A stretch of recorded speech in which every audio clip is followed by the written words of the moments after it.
Usually when we talk about a massive leak in a construction business, there's this expectation of something highly visible. Right, yeah, like a flooded basement or something. Exactly, like a busted pipe or, a supplier jacking up lumber prices by like 30% overnight. It's obvious. Yeah, you see the water, you see the invoice, and you just fix it. You can point right at a puddle and say, there is the problem. Turn off the valve. Yep, it's right there in front of you. But today, we're talking to you, the construction business owners, about a leak that is, well, it's completely invisible. Oh, totally. It doesn't show up as a line item on a material invoice, and it definitely doesn't leave a puddle on the job site. But it is quietly draining your target profit margins every single day. Every single day. We're talking about reactive hiring. It is, it's the absolute definition of a hidden profit killer. Right. And it's one that almost every single growing contractor faces the second they get a little too busy. You land 2 big jobs, panic sets in, and suddenly... You just need a guy. Exactly. Suddenly you're just looking for a warm body to throw into a truck.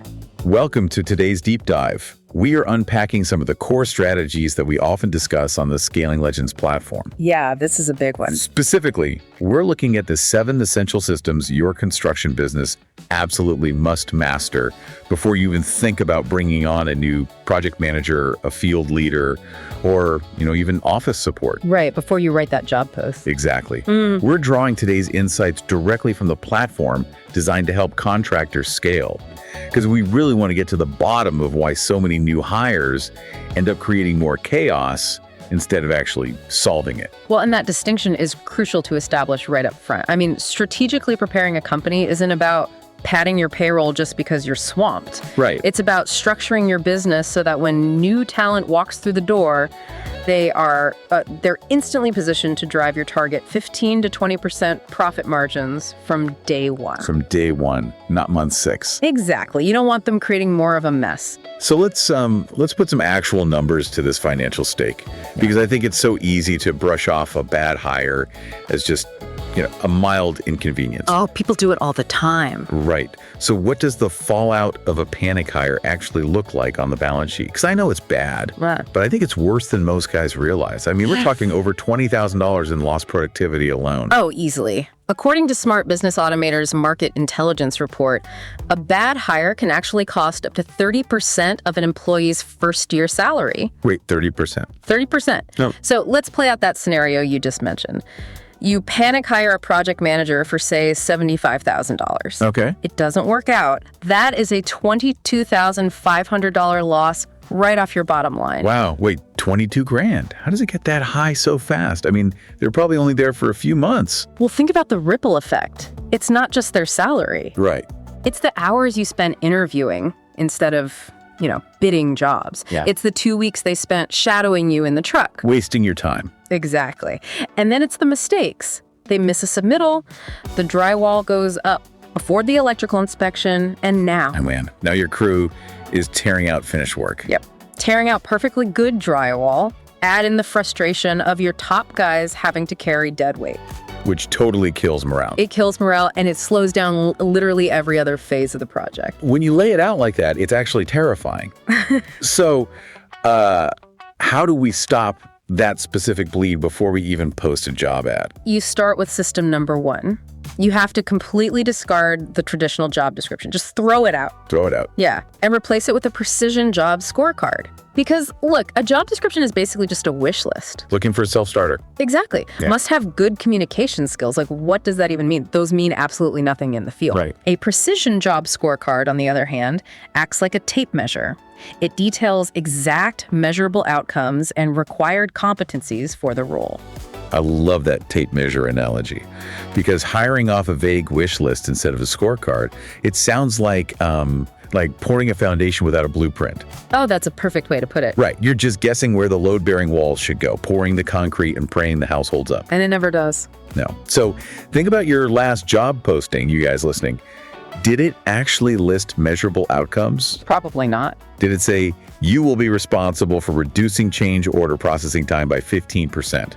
Or did it just have a bunch of generic HR buzzwords? And that's the kicker, because these scorecards are literally 2 times more effective in attracting the right talent. High performers, the A players you actually want, they love clarity. They want to know the rules of the game. Exactly. They want to know exactly how the game is scored before they step onto the field. They read a scorecard and say, hey, I've hit those targets before and I can hit them for you. While a vague description just brings in applicants who are, looking for a paycheck, any paycheck. Right. Okay, so you nail the scorecard, you find that A player. But here is where my head goes next. They accept the offer. They show up on Monday morning. Coffee in hand. Exactly. Ready to go. But what are they walking into? If you hire an A player and drop them onto a totally chaotic job site where no one knows where the latest plan revisions are kept, won't they just, leave? Oh, they will leave within the month. Yeah. And this is why you cannot hire until you have System 2 in place, which is documenting your core processes. Okay, let's get into that. Before this perfectly matched new hire even arrives, your company must have its top 3 to 5 critical operations mapped out. Okay, let me stop you there, because when I hear documented processes, I instantly picture a 300-page corporate employee handbook sitting on a dusty shelf that literally nobody ever reads. Yeah, contractors don't have time for that. No. And they shouldn't waste their time on that. We aren't talking about corporate bloat. We are talking about the lifeblood operations of your specific company documented simply. Give me an example. Let's take change orders. That's a big one. Oh yeah, huge pain point. When a client wants to move a wall, what happens next? Do you just write it on a piece of scrap lumber? Does it get texted to the foreman at 9 p.m.? Sometimes, yeah. Right, but you need a documented sequence. It should be. Client requests change, PM drafts the cost impact in the software, client signs it digitally, then the field crew gets the updated scope. Okay, I see the difference. Because if you don't have that documented sequence, your process is just whatever happens to be inside your lead superintendent's head that day. Exactly. And you cannot onboard a new guy by asking him to read your superintendent's mind. You really can't. And getting those key flows out of your head and onto paper or, into a digital system, it results in a 25% faster onboarding time. 25%, that's huge. It is. They are productive and generating revenue for you significantly faster because they aren't forced to just shadow you for weeks, constantly asking how you like things done. Right. Now, if we are mapping out these processes, like, say, digitizing change orders, like you mentioned, that brings up System 3, which is the tools we use to execute them. Yes, the tech stack. Because I know a trap a lot of contractors fall into is thinking they need to go out and buy 5 different software subscriptions just to look professional. Oh, buying more software is rarely the answer. In fact, according to Smart Business Automator's Market Intelligence report, 40% of contractors severely underutilize their existing tech capabilities. 40%. Wow. Yeah. They have these incredible platforms, but they only use them for basic time tracking. Having a massive software suite, but only using it for payroll is it's like buying a massive excavator just to plant a single mailbox. That's hilarious, but it's so true. You have all this horsepower sitting totally idle. So what does it actually look like when a construction business has an optimized tech stack? Well, an optimized tech stack isn't about the sheer number of apps. It's really about systems talking to each other to remove manual admin work. Okay. If we look at the capabilities of the Smart Business Automator platform as a prime example, we are talking about AI automatically tagging and sorting plans, permits, and daily reports as they come in. All right, explain how that works on the ground, practically speaking, for a PM. Sure. So instead of a new project manager digging through nested folders on a server for, say, 3 hours trying to find a plumbing submittal from 2 months ago. Which happens all the time. Right. Instead of that, the system has already read the document, recognized it's a plumbing submittal, and filed it. That's wild. Imagine an AI assistant that can check incoming project information against the structural specs to actually catch compliance gaps before your crew builds something that fails inspection. Okay, wait, I gotta push back on this. Sure. Put yourself in the shoes of a contractor who is already super overwhelmed. Their team is stretched totally thin. Isn't introducing a massive AI project assistant or custom automated workflows just gonna confuse a new hire even more? Welcome to the company. Here's your AI robot. Try not to break it. I get that. It is a totally valid concern, but it kind of misunderstands how good technology actually operates. How so? Optimizing tech is fundamentally about reducing friction. Take APIs, for example. Stop right there. What exactly is an API? Let's break that down for the guys in the field who might not be tech nerds. Fair enough. Think of an API like a bilingual site expediter who sits between your field guys and your accounting team. Okay. If your field crew uses one app on their phones to log their hours, and your accountant uses a totally different software in the office for payroll, they don't naturally communicate, right? Right. Somebody has to email a spreadsheet. Exactly. An API is the translator. It automatically takes the hours from the phone app and pushes them directly into the payroll software. No one has to manually retype a single thing. So it completely eliminates the double entry busy work. Precisely. So when AI allows for natural language searches across your project data, you aren't giving the new hire a complex database to learn. Right. You are giving them a digital assistant. If they need something, they literally just type, "Where are the specs for the HVAC unit on the Main Street job?" And the system retrieves it. Oh, wow. By stripping away the paperwork, the PM can actually focus on managing the project, the budget, and the crew, which is what you hired them for. Okay, that makes perfect sense. The tech is actually saving them time, not adding to their plate. Exactly. But that transitions us to the hardest math of all, which is System 4. How do we know we can actually afford to bring them on? Because it's tempting to look at a fat draw check that just hit the bank account and think, great, I have cash, I can finally hire an estimator. Yeah, and relying on the bank account balance for hiring decisions is honestly cash flow suicide. It really is. You have to model their impact on your profit and loss statement through financial forecasting. If you are targeting a 15 to 20% profit margin as a company, a new hire cannot just be an expense line. They must actively contribute to protecting or expanding that margin. So how do we model that? What's the practical math there? You ask direct financial questions. Will this new estimator allow us to bid on 30% more jobs this quarter? Right. Or will this new superintendent's efficiency allow us to finish projects 2 weeks faster, saving us significantly on general conditions and equipment rentals? Gotcha. If you cannot draw a straight line from their salary to a specific financial return or a protected margin, they are diluting your company's value. They have to be an investment with a measurable return. Exactly. So let's say we've done the math. The P&L looks solid. We have the scorecard, the documented processes, and the tech stack is singing. Yep. They start on Monday. What happens on day one? That's System 5, right? Yes. Day one kicks off a robust, structured 30, 60, 90-day onboarding plan. Okay, break that down. You need a detailed roadmap outlining exactly what they will learn, what they will achieve, and what they will take ownership of at each of those milestones. And the data backing this up is undeniable. Strong onboarding programs boost new hire retention by 82%. 82%. 82%, and they spike productivity by over 70%. Those numbers are massive. But let me ask you about the reality of the construction industry. Sure. Does a rigid 90-day plan actually work for a seasoned, fast-paced field leader? Yeah. Let's say you hire a guy who has been a superintendent for 20 years. He knows how to build. Oh, yeah. Isn't a 90-day plan going to feel like hiring a master finish carpenter and making him sweep the floor for 3 months? He just wants to get his boots muddy. Right, and it would feel like that if the plan was poorly designed. But robust onboarding does not mean slow. All right. And it definitely doesn't mean sitting in a trailer reading manuals. A 30, 60, 90-day plan for a seasoned field leader is highly strategic. In the first 30 days, the goal isn't to teach them how to frame a building, they know that. It's to teach them how your specific company handles daily reports and safety compliance. Ah, I see. By day 60, they might be running a small phase of a project while mastering your tech stack. By day 90, they are fully autonomous on a major build. It ensures they integrate seamlessly into your culture instead of just wandering onto the site and guessing how you like things done. Okay, so robust means structured, not slow. Exactly. But here is the massive catch that I see stalling out so many growing contractors. You can design the greatest 30, 60, 90-day plan in the world. Yep.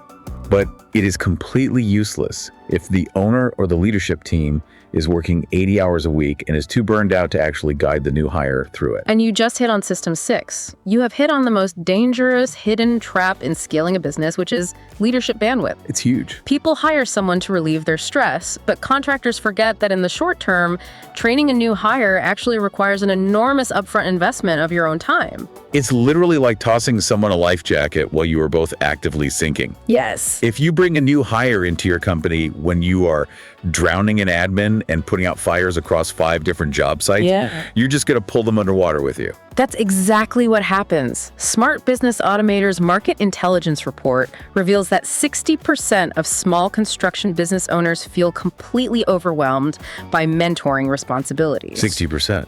That's more than half of guys out there. Yeah, and it directly causes high turnover. It creates this vicious cycle.